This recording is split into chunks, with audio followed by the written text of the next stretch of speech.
Estou consciente de que as atividades que as pessoas realizam para enfrentar o dia a dia envolvem complexidades que, às vezes, são inimagináveis para os outros. Hoje quero contar o que me aconteceu enquanto eu trabalhava como motorista de Uber. Foi uma fase em que eu não encontrava meu caminho. A única coisa que eu tinha à disposição era um carro e a casa que minha mãe me deixou. Eu tinha 28 anos. Meu pai abandonou minha mãe quando soube que eu estava na barriga dela, mas ela, com a ajuda dos meus avós, me criou e me deu tudo o que pôde. Graças a ela, consegui concluir o ensino médio. Infelizmente, todo o cansaço que ela suportou para cuidar da casa, das despesas diárias e da minha educação acabou adoecendo-a a ponto de desenvolver problemas cardíacos. O médico avisou que, se ela não se cuidasse e não adotasse um estilo de vida mais tranquilo, mais cedo ou mais tarde sofreria um infarto. Mesmo já debilitada, minha mãe fez o que pôde, mas o aviso do médico se cumpriu à risca. Ela faleceu em 2019, quando eu tinha 21 anos. Por sorte, a empresa onde ela trabalhava me ajudou com as despesas do funeral. Naquela época, eu trabalhava como garçom em um restaurante e ajudava minha mãe com a intenção de aliviar o peso sobre ela, para que se mantivesse saudável. Ainda assim, ela já estava muito fraca, e era apenas questão de tempo até que o inevitável acontecesse. Saber disso, é claro, não diminuiu a dor que senti. Afundei em um abismo. Não me sentia forte o suficiente para seguir em frente, então comecei a olhar minha casa e percebi que havia muitas coisas que eu realmente não precisava. Para me distrair, comecei a vender as coisas de casa. Tirei vários móveis e me certifiquei de guardar apenas as coisas importantes da minha mãe. Quando me dei conta, já tinha juntado uma quantia interessante de dinheiro. Foi então que apareceu na minha frente um Gol 2010 que estavam vendendo por um preço muito baixo. Com ele, decidi me cadastrar na Uber e começar a trabalhar. Ter algo para fazer me ajudou a lidar com a solidão e a aceitar que eu precisava seguir em frente.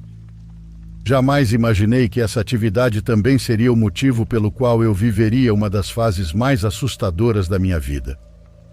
Tudo aconteceu numa tarde em que cheguei da rua e estacionei o carro em frente de casa. Entrei, preparei uns ovos fritos e tomei um banho. Mais tarde saí para lavar o veículo. Quando abri as portas traseiras, notei que havia uma sacola média de plástico preto no chão do carro. A peguei e pensei que devia pertencer a algum passageiro. Provavelmente alguém a deixou ali, mas depois de encerrar a corrida e finalizar o atendimento no aplicativo, eu já não tinha como entrar em contato. Então me ocorreu que talvez eu pudesse encontrar algum indício de quem era o dono se verificasse os pertences esquecidos. Abri a sacola. No instante em que desatei o nó do plástico, senti um cheiro extremamente desagradável. Era um cheiro de carniça. No começo me recusei a aceitar que realmente pudesse haver algo em decomposição ali dentro, mas logo meu cérebro entendeu que era exatamente isso. A pestilência vinha da sacola. A coloquei no chão e a abri completamente. Ao olhar para dentro, duas coisas aconteceram ao mesmo tempo. Primeiro senti um medo intenso, depois tive que me afastar para vomitar. Para que entendam minha reação, preciso dizer que a sacola estava cheia de carne, tomada por inúmeros vermes brancos por todos os lados. Como se não bastasse, havia também uma fotografia ali dentro. Não tive dúvidas que aquilo era bruxaria. Não toquei mais na sacola com as mãos. Peguei uma pá e uma vassoura e com esses instrumentos levei aquela coisa repugnante até um terreno próximo. No meu caso, eu não acreditava nisso. Depois de me livrar da sacola e do conteúdo, continuei limpando o carro. Em seguida, tomei banho e jantei. Fui dormir por volta das 10 da noite, mas um barulho me despertou. Pareceu que algum objeto tinha caído na sala ou na cozinha. Ainda assim, o cansaço falou mais alto e eu preferi me ajeitar na cama e continuar dormindo. No dia seguinte, quando acordei e me dirigi ao fogão, Ao virar pelo corredor da sala de jantar, vi que o que havia caído era o pote de café. Estava tudo espalhado pelo chão. Porém, não foi isso que me aterrorizou. No meio do pó de café espalhado havia algo que só podia ser marcas de pés de tamanho adulto. Imediatamente fui verificar a porta e senti um alívio ao constatar que continuava trancada. Mas então, quem havia caminhado por ali? Ainda cheio de dúvidas, fui trabalhar e, ao voltar para casa, já quase não me lembrava do ocorrido. Infelizmente, a vida não pretendia me deixar esquecer tão facilmente. Repeti as atividades do dia anterior e, quando já estava deitado, outro objeto caiu na cozinha. Como eu ainda não tinha adormecido, levantei da cama para olhar o que era. Foi então que vi a porta aberta por completo. Saí rapidamente para olhar do lado de fora, mas não vi ninguém. Fechei, tranquei a porta e, no exato momento em que me sentava novamente no colchão, uma xícara caiu perto da sala de jantar.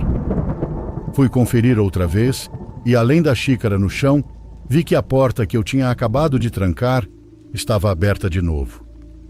A verdade é que senti medo, mas também raiva. Não quis perder mais tempo. No dia seguinte, fui até uma região onde diziam que morava um bruxo. Demorei a encontrar a casa dele, mas consegui. Contei detalhadamente tudo o que havia acontecido nas últimas semanas. O senhor concordou que se tratava de bruxaria, relacionada ao que eu encontrei na sacola. Chegou até a sugerir que a carne poderia ser humana.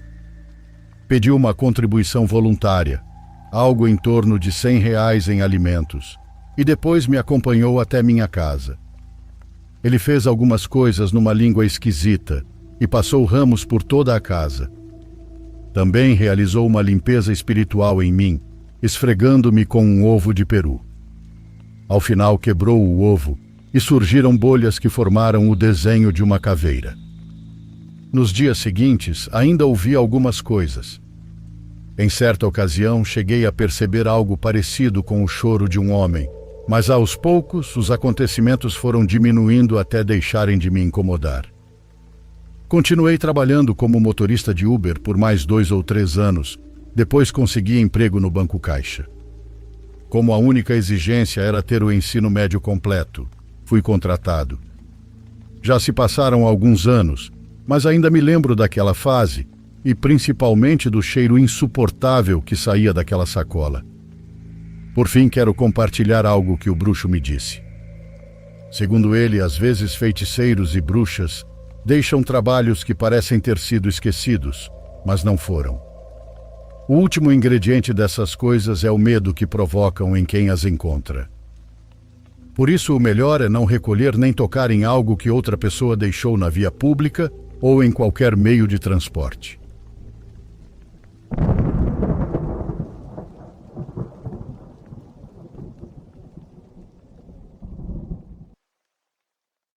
Por favor, curta e se inscreva se você estiver gostando. Agora continuamos.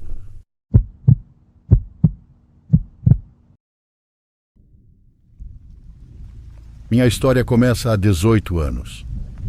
Naquela época eu ainda estava no ensino fundamental. Foi quando meu avô ofereceu ao meu pai trocar a nossa casa por outra maior. O único problema era que ficava no meio do nada.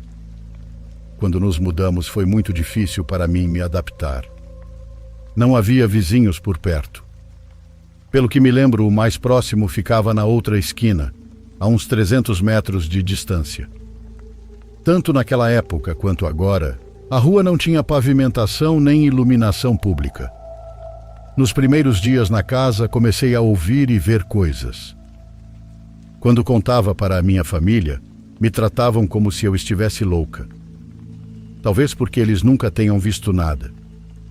Quase sempre me deixavam sozinha, e eu devia ter uns 9 anos.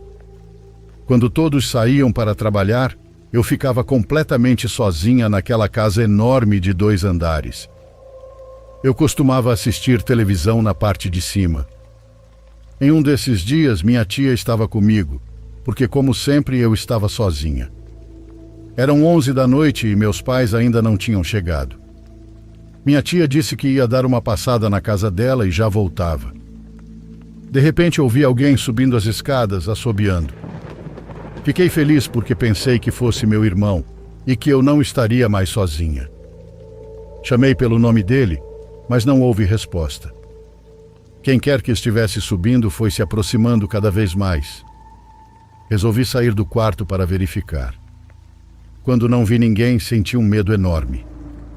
Saí correndo para procurar minha tia, e como não a encontrei na casa dela, o pânico só aumentou. Desesperada, fui até a casa das vizinhas. Como eu disse, a rua não tinha asfalto, só poeira, pedras e terra. Saí correndo descalça, no escuro. Tudo o que eu queria era não ficar sozinha, ou não ficar com aquela coisa que tinha entrado na casa. Quando cheguei lá e contei tudo, obviamente não acreditaram em mim. Mais tarde de madrugada, meus pais chegaram e me encontraram com os pés sangrando, pois eu tinha pisado num galho de limão. Mesmo assim, acharam que eu tinha inventado tudo. Os dias passaram e continuava a mesma coisa. Eu ouvia barulhos, via sombras e preferia ficar do lado de fora da casa. Todos os dias eram iguais, até que algo pior aconteceu. Uma noite, quando voltávamos de uma festa, vimos uma pessoa caída no meio da rua. Ao lado dela havia uma bicicleta. Minha mãe se assustou muito, porque horas antes meu irmão tinha ido de bicicleta para casa. Corremos até a pessoa que estava caída, e quando nos aproximamos, vimos que estava morta. Tinha um ferimento no estômago, como se fosse de faca, e uma grande poça de sangue ao redor. O corpo ainda estava quente. Chamamos a polícia, mas demoraram para que as autoridades responsáveis viessem recolher o corpo. Nenhum dos poucos vizinhos o conhecia. Quando levaram o corpo, eu tive certeza de que o espírito dele ficou comigo. No dia seguinte, meu irmão me pediu para dormir com meu sobrinho, já que meus tios iam trabalhar e deixariam o menino sozinho. A noite começou normal, mas de repente acordei exatamente às 3 da manhã. Senti que alguém estava me observando dormir. Não sei por que deixei a porta aberta. Quando virei a cabeça, vi um homem vestido de preto. Não dava para ver o rosto, mas seus olhos eram vermelhos. O mais estranho é que ele não olhava para mim, e sim para o meu sobrinho. Quando tive oportunidade, contei ao meu irmão. Ele disse que quando voltava das festas, por volta das 2 ou 3 da manhã, sentia que alguém o esperava. Assim que entrava no quarto e se trancava, batiam 3 vezes na porta, como se alguém tivesse vindo atrás dele. Depois tentavam abrir com desespero, até que algum tempo depois desistiam. Isso aconteceu 3 vezes. Na quarta aconteceu comigo. Pensei muito nisso, até que uma noite, exatamente às 3 da madrugada, me levantei um pouco na cama e vi a sombra de uma pessoa por baixo da porta. Logo depois bateram 3 vezes, de forma tranquila, como se esperassem que eu fosse abrir. Após a 3ª batida, a pessoa sacudiu a porta com tanto desespero que parecia que ia arrombar. Com o tempo, comecei um relacionamento com quem está comigo até hoje. Quando começamos a namorar, contei tudo o que estava acontecendo naquela casa. Ele foi a primeira pessoa a dizer que eu não estava imaginando coisas. Certa vez, meus pais viajaram e ele decidiu ficar comigo para que eu não passasse a noite sozinha. Quando estávamos quase dormindo, uma garrafa de vidro se espatifou no chão. Não parecia que tinha caído sozinha, mas que alguém a tivesse arremessado com força. Eu me levantei para pegar a pá de lixo no andar de baixo, enquanto meu namorado ficou no quarto. Ao descer, ouvi um barulho no banheiro e fui olhar o que era. Assim que entrei, jogaram uma escova de dentes na minha cara. Segundos depois, bateram a porta com força. Meu namorado correu para ver o que tinha acontecido e o trancaram no banheiro. Enquanto isso, atrás de mim, debaixo de uma mesa, saiu algo que lambeu minhas pernas. O maior susto da minha vida foi perceber que era uma pessoa. Uma mulher de cabelo comprido, usando um vestido branco rasgado.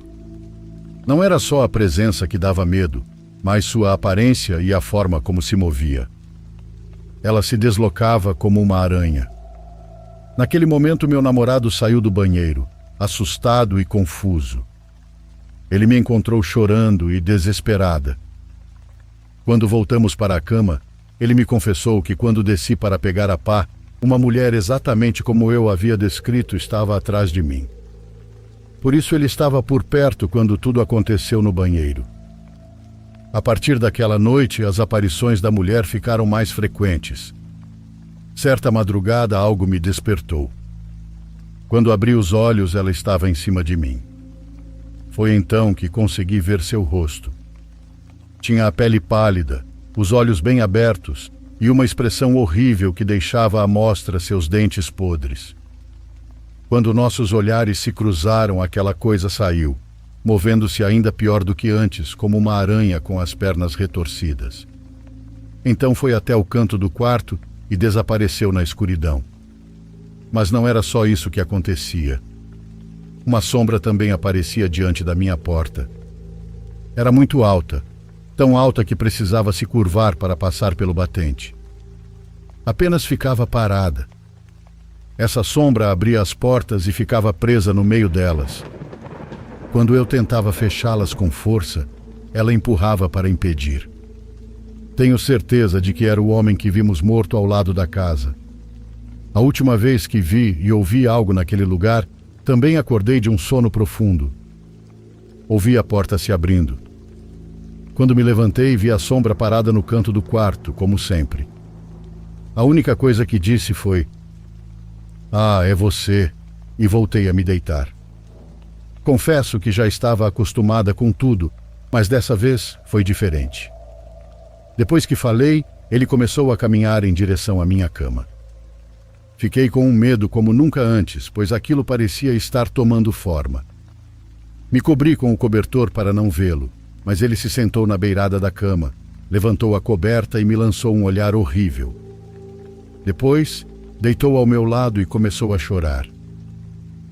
O choro era de medo, como se algo o atormentasse profundamente. Eu não conseguia me mexer de tanto pavor, mas sentia as lágrimas caindo no meu ombro. Então criei coragem e perguntei se eu podia ajudá-lo. Ele não respondeu, apenas continuou chorando. Quando finalmente consegui me mover, procurei seu rosto para ver se era o homem morto daquela noite. Porém, de repente, ele já não estava mais ali. Ainda assim, o cobertor permanecia abaixado, como prova de que alguém tinha estado ao meu lado. Depois dessa ocasião, nunca mais vi nem ouvi nada fora do comum naquela casa. Parece que aquilo foi uma despedida.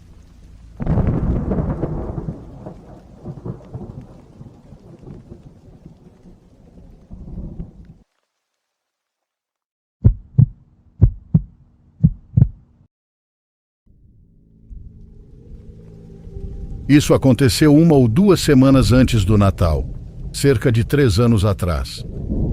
Eu morava sozinho em uma casa térrea, e como vivo no norte dos Estados Unidos, os invernos aqui são extremamente rigorosos. Naquele dia fiquei aliviado por não precisar trabalhar, porque a nevasca que atingiu a região foi simplesmente brutal. Quase 1 metro de neve. Claro que passei o dia inteiro dentro de casa. À noite a situação piorou ainda mais, mas eu estava confortável. Peguei alguns cobertores e acabei adormecendo no sofá da sala, no andar de baixo, enquanto assistia televisão e ouvia o vento uivando lá fora.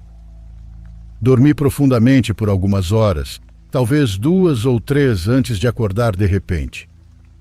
Por um momento fiquei completamente confuso, porque tive a sensação de ter ouvido uma batida leve na porta, mas também parecia que aquilo fazia parte de um sonho. Agora que eu estava totalmente acordado, porém, não ouvia nada. Ignorei aquilo e me sentei, pensando que já que eu estava acordado, talvez fosse melhor subir e ir para a cama. Desliguei tudo e comecei a caminhar em direção à escada, mas quando passei pela porta da frente, tive uma sensação estranha. Foi como se eu devesse verificar só por garantia. Primeiro olhei pelo olho mágico, mas ele estava bloqueado por neve ou gelo. Então abri a porta. Não havia ninguém ali, mas na neve espessa havia sinais claros de que alguém esteve ali. Como a neve estava muito alta, não havia pegadas definidas, mas dava para ver que alguém havia arrastado as pernas até chegar ali, direto até a porta. E provavelmente havia voltado pelo mesmo caminho. As condições eram de visibilidade praticamente zero.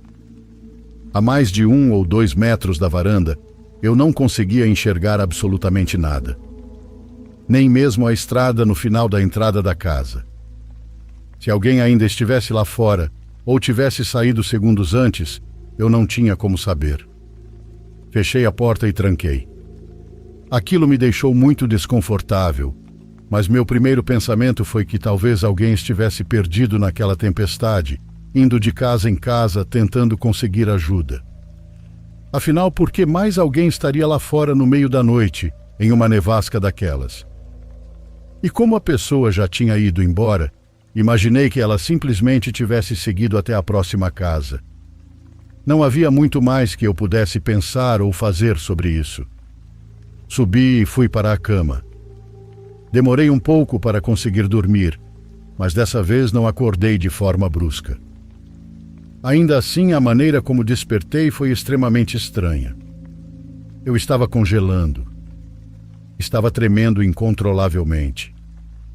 Estava tão frio dentro de casa que eu conseguia ver minha própria respiração no ar.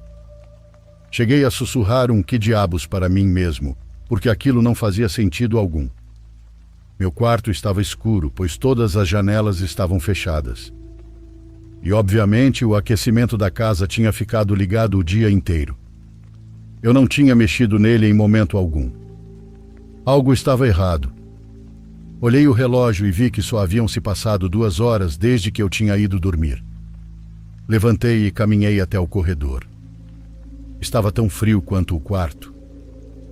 Eu sabia que lá fora estava abaixo de zero e, sinceramente, parecia que dentro da casa também estava próximo disso. O frio era doloroso. Acho que já ouvi e li histórias demais, porque enquanto descia as escadas, metade de mim esperava encontrar a porta da frente escancarada, com pegadas molhadas espalhadas pela casa. Mas não foi o que encontrei. A porta estava fechada e não havia sinais de arrombamento. Caminhei rapidamente até o termostato, que ficava no corredor perto da entrada. Fiquei encarando ele por alguns segundos. O seletor físico estava na posição desligado. Eu tinha 100% de certeza de que não tinha feito aquilo. Mas o pior era que a tela nem sequer ligava. Naquele momento, todas as possibilidades passaram pela minha cabeça. Se aquilo era um invasor, onde ele estava? E por que mexeria no termostato? Eu estava com medo e realmente não sabia se deveria vasculhar a casa ou ligar para a polícia. Eu sei que parece idiota, mas pensei que se ligasse para a polícia e não houvesse ninguém ali, eu pareceria completamente louco.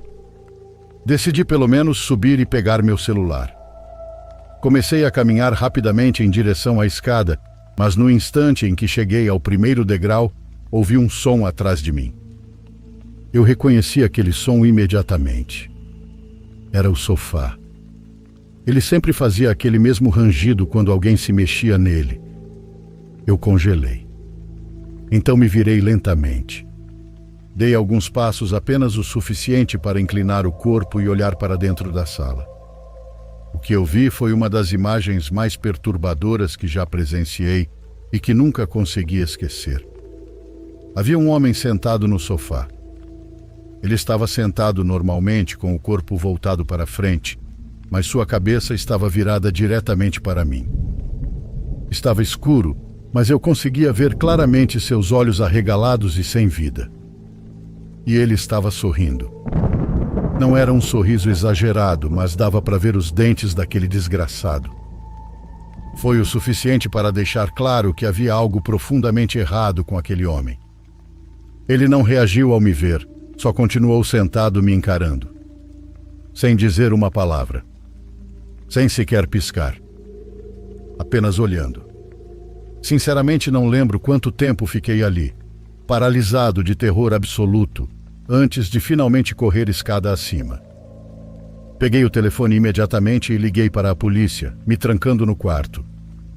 Cerca de 30 segundos depois, comecei a ouvir passos subindo as escadas. Depois, passos no corredor. Vi a sombra dele passar por baixo da porta, então ele bateu.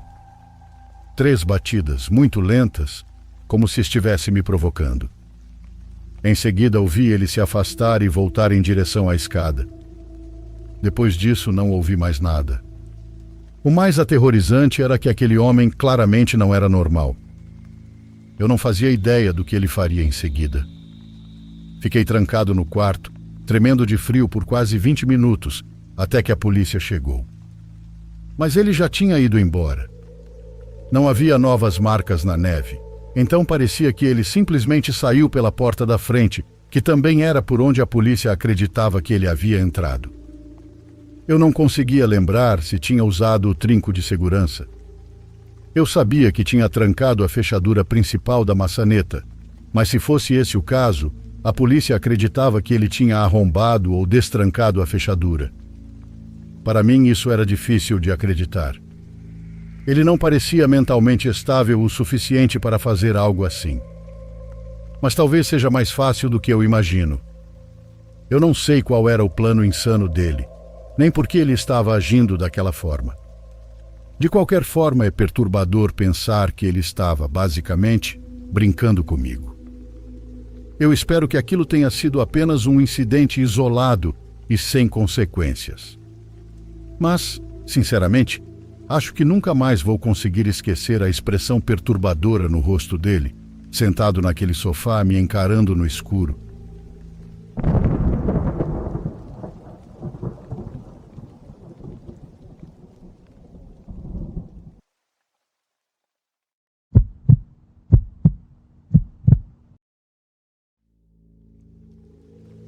Uma das experiências mais arrepiantes que eu já vivi aconteceu quando eu ainda tinha um negócio de buffet para eventos, antes da pandemia. Fui contratado para atender um evento privado com poucos convidados. Eram cerca de 25 pessoas em um casarão antigo no bairro histórico da cidade. Quando cheguei, indicaram onde eu poderia me instalar.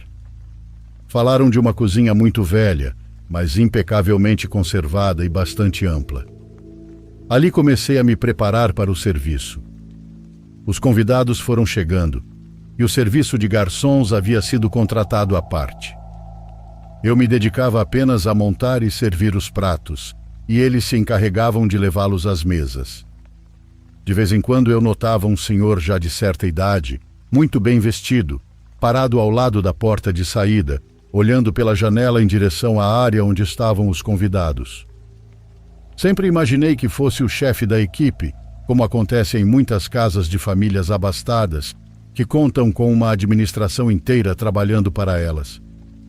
Continuei focado no meu trabalho, e chegou o momento do prato principal. Fui montando os pratos, e os garçons os levaram um a um.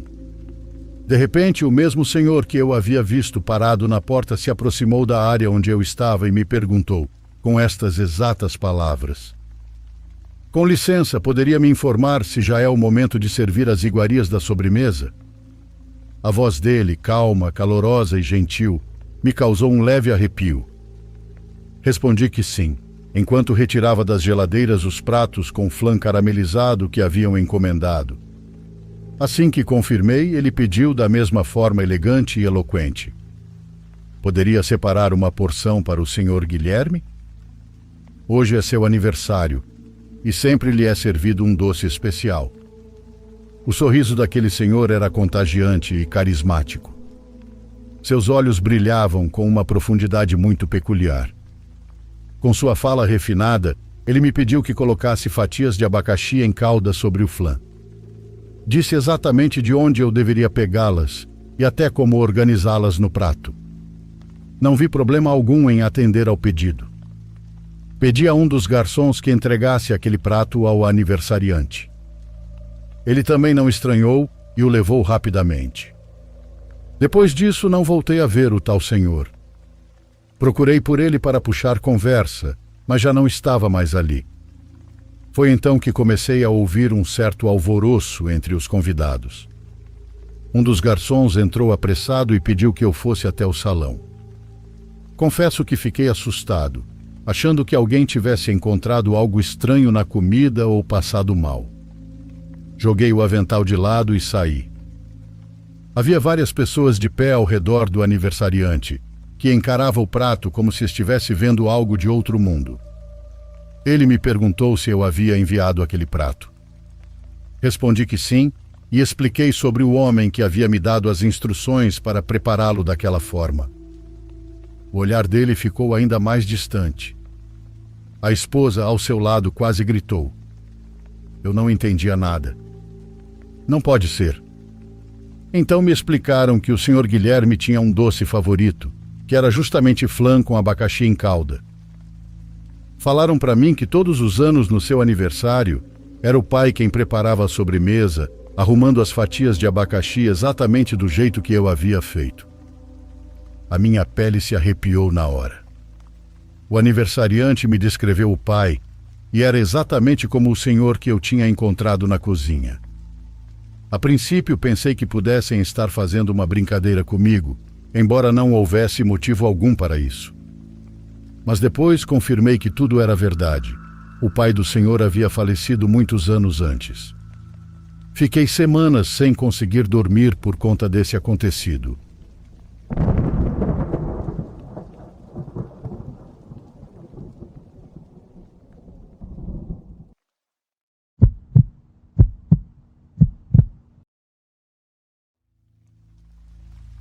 Meu nome é Cássio Barreto.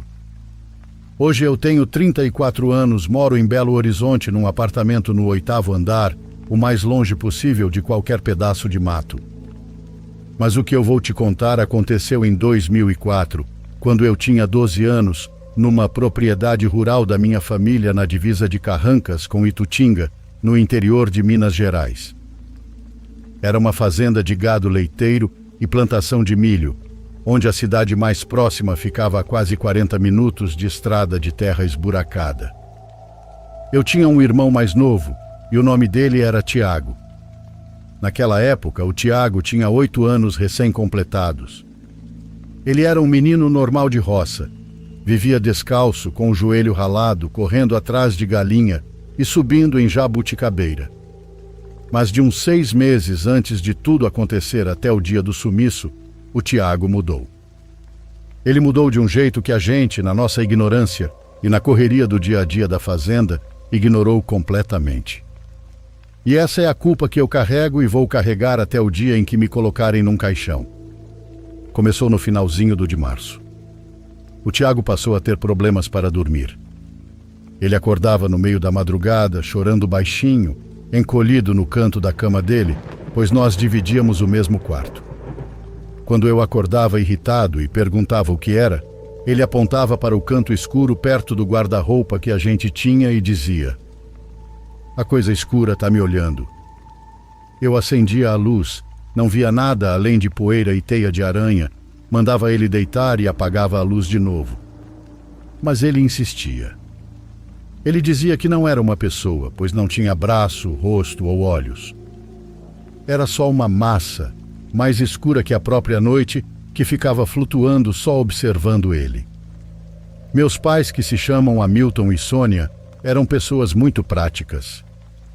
Quando o Tiago começou a falar disso durante o dia, chorando para não ir dormir, minha mãe dizia que era imaginação, pois ele andava assistindo muita televisão na casa dos primos na cidade. Meu pai chegou a dar umas broncas nele, dizendo que homem não tem medo de escuro. A gente fez o que todo mundo faz, deixou para lá. A gente normalizou o terror de uma criança de 8 anos. O Tiago foi ficando mais quieto, começou a ter olheiras fundas, parou de brincar longe de casa e ficava sempre grudado na barra da saia da minha mãe. Ele dizia que de dia a coisa escura ficava esperando ele na beirada da mata, no limite onde o pasto acabava e a floresta fechada começava. Até que chegou o dia 15 de abril de 2004. Era um sábado incrivelmente quente e abafado. O céu estava daquele azul que chega a doer os olhos, sem uma nuvem, e o canto das cigarras era tão alto que zumbia no ouvido. Meu pai tinha ido com os peões consertar uma cerca do outro lado da propriedade, e minha mãe estava dentro de casa, fazendo doce de leite no tacho de cobre. Eu chamei o Tiago para ir pescar no açude que ficava a uns 800 metros para trás da sede da fazenda. Ele não queria ir, mas eu chamei ele de medroso e fiz aquela pressão de irmão mais velho. Ele acabou cedendo, pegou a varinha de bambu dele e fomos nós dois andando pelo pasto seco, debaixo daquele sol de rachar. O açude era grande, cercado por tábuas e com uma pequena faixa de mata de um dos lados. A gente sentou num barranco de terra vermelha, colocamos a isca e jogamos a linha na água. Ficamos ali por mais de 1 hora. O Tiago estava calado, olhando para a água escura de um jeito vidrado, com a perninha balançando de nervoso. De repente ele puxou a linha da água, deixou a vara de bambu no chão e virou para mim. Cássio, eu vou mijar ali atrás. Ele apontou para um aglomerado de árvores menores que ficava a uns 20 passos de onde a gente estava sentado. Vai logo e não demora, que o peixe está beliscando. Eu respondi sem nem olhar direito para ele, prestando atenção na minha própria boia na água. Eu vi pelo canto do olho o Tiago de bermudinha azul e camisa do Brasil se afastando e entrando atrás das folhagens. E então o silêncio. Sabe quando você está num lugar no meio da mata e de repente tudo desliga? Os animais pararam de fazer barulho. O vento que balançava o capim parou de soprar. Até o barulho da água batendo na margem pareceu sumir. Ficou um silêncio muito estranho, que chegou a dar uma tristeza profunda na hora. Eu senti um arrepio na nuca que me fez arrepiar todos os pelos do braço, mesmo com aquele calor de rachar. Deu uns 3 minutos e o Tiago não voltou. Tiago! Eu gritei. Minha voz saiu estranha, como se o espaço ao redor estivesse engolindo o som. Nenhuma resposta. Tiago, para de palhaçada, vem logo! Eu levantei já meio irritado e caminhei até onde ele estava. Quando eu afastei os galhos e olhei para o pequeno espaço de terra, meu coração parou. Ele não estava lá. O mato estava levemente amassado onde ele devia ter pisado, mas não tinha sinal dele. Não tinha pegada levando para dentro da mata funda. Não tinha galho quebrado indicando que ele tinha corrido. Não tinha nada. Ele simplesmente evaporou no ar num intervalo de 3 minutos a 20 metros de mim. O pânico que me dominou é indescritível. Eu entrei no mato, arranhei os braços e o rosto nos espinhos, me enfiei em buracos e olhei para a água pensando se ele poderia ter caído sem fazer barulho. Isso era impossível. Eu estava do lado. Nada. Me lembro de voltar para a fazenda como um louco, tropeçando, chorando e gritando pela minha mãe. Quando eu cheguei na entrada e contei, a minha mãe largou todas as roupas no chão e soltou um grito que eu nunca vou esquecer. Meu pai foi chamado às pressas. Antes do anoitecer, a polícia da cidade já estava lá, junto com os vizinhos das fazendas próximas, peões, todo mundo. A busca durou semanas. Eles trouxeram cães e foi aí que as coisas estranhas começaram. Cheiraram a roupa do Tiago. Eles seguiram o rastro exatamente até o ponto onde ele foi urinar. E lá, todos os 3 cães policiais simplesmente travaram. Eles recuaram e começaram a colocar o rabo no meio das pernas, se recusando a dar um passo sequer para dentro da mata ou em qualquer outra direção. Um dos cães vomitou ali mesmo, olhando fixamente para a linha das árvores. O sargento encarregado disse que o rastro simplesmente acabava, como se o Tiago tivesse sido içado para o céu. Mergulhadores varreram o açude inteiro. Nem um fio de cabelo dele foi encontrado. Os meses que se seguiram transformaram a nossa casa num túmulo. Minha mãe virou um fantasma e passava o dia sentada na cama do Tiago, segurando os brinquedos dele e olhando para o nada. Meu pai envelheceu 20 anos em 2 meses, bebendo cachaça até desmaiar. E eu fiquei sozinho com a minha culpa. Mas se não bastasse a tristeza do desaparecimento do meu irmão, a gente começou a sentir que não estava sozinho na casa. A primeira coisa que começou a acontecer foi o cheiro. De vez em quando, no meio da tarde ou de madrugada, o quarto que eu dividia com ele era tomado por um cheiro podre. Não era lixo, era um cheiro de água velha com cheiro de lodo. Depois vieram os sons. Cerca de 3 meses após o desaparecimento, eu comecei a acordar de madrugada com o barulho de passos no corredor de madeira. Eram passos de criança, mas não era só o barulho. No dia seguinte de manhã, quando minha mãe ia limpar o chão, haviam pequenas poças de água lamacenta espalhadas pelo corredor, terminando sempre na porta do nosso quarto. A porta vivia trancada desde o sumiço dele, porque minha mãe não deixava ninguém mexer nas coisas, e eu tinha passado a dormir num colchão no quarto dos meus pais porque não aguentava ficar lá sozinho. Certa noite, lá por volta das 3 da manhã, eu acordei no colchão no chão. Meus pais estavam dormindo num sono induzido por calmantes. O ar no quarto estava tão gelado que saía fumaça da minha boca quando eu respirava. E então, eu ouvi a voz do Tiago. Não vinha de fora da casa, vinha do corredor, logo atrás da porta fechada do quarto dos meus pais. Cássio, abre aqui, Cássio, tá muito frio. A voz dele era arrastada, como se não fosse ele falando, mas sim algo usando a voz dele como se toca um disco numa vitrola estragada. Cássio, não tem luz aqui. Abre a porta. Eu estava duro de medo. Eu me mijei no colchão, literalmente. Eu não conseguia gritar, não conseguia acordar os meus pais. O medo era tão físico que apertava minha garganta como mãos de verdade. Eu vi a maçaneta da porta girar devagar, para um lado e para o outro. Estava trancada. E então, por debaixo da fresta da porta, a luz fraca do abajur do corredor começou a ser bloqueada. Algo estava escorrendo por baixo da madeira. Uma sombra líquida, preta como piche. Ela passou por baixo da porta e começou a se aglomerar no chão do quarto, a 1 metro de onde eu estava deitado. A temperatura caiu ainda mais. Foi nisso que, do meio daquela escuridão absurda, algo foi atirado no meu colo. Então tenho certeza que aquela coisa foi sugada rapidamente por debaixo da fresta da porta e o quarto voltou à temperatura normal. O cheiro sumiu. Eu fiquei ali, tremendo violentamente no escuro, tateando o que tinha caído no meu colo. Era tecido. Era úmido. Quando eu finalmente consegui ligar o abajur da mesinha de cabeceira do meu pai, eu gritei. O grito acordou meus pais no susto. No meu colo estavam os shorts que o Tiago usava no dia em que desapareceu. Ninguém nunca conseguiu explicar como a camisa apareceu. E também ninguém nunca acreditou em mim.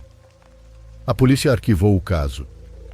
Disseram que foi sequestro ou afogamento seguido de ataque de algum animal, mesmo sem fazer sentido. Eles criam as próprias realidades para deixar o caso de lado por preguiça. Nós abandonamos a fazenda depois de alguns anos. Não dava para viver naquela tristeza que nunca ia embora. Meu pai vendeu as terras por um preço ridículo para um vizinho só para sumirmos dali. Meu pai faleceu há alguns anos, consumido pela tristeza e pelas doenças que a depressão arrastou. Eu fiquei com a minha mãe, com a memória e com o trauma. Queria muito dizer que meu irmão ainda está vivo, mas não sei se consigo. Minha mãe não esquece dele um dia sequer, e a tristeza sempre a consumiu. Esse é o relato que tenho para vocês. Um forte abraço.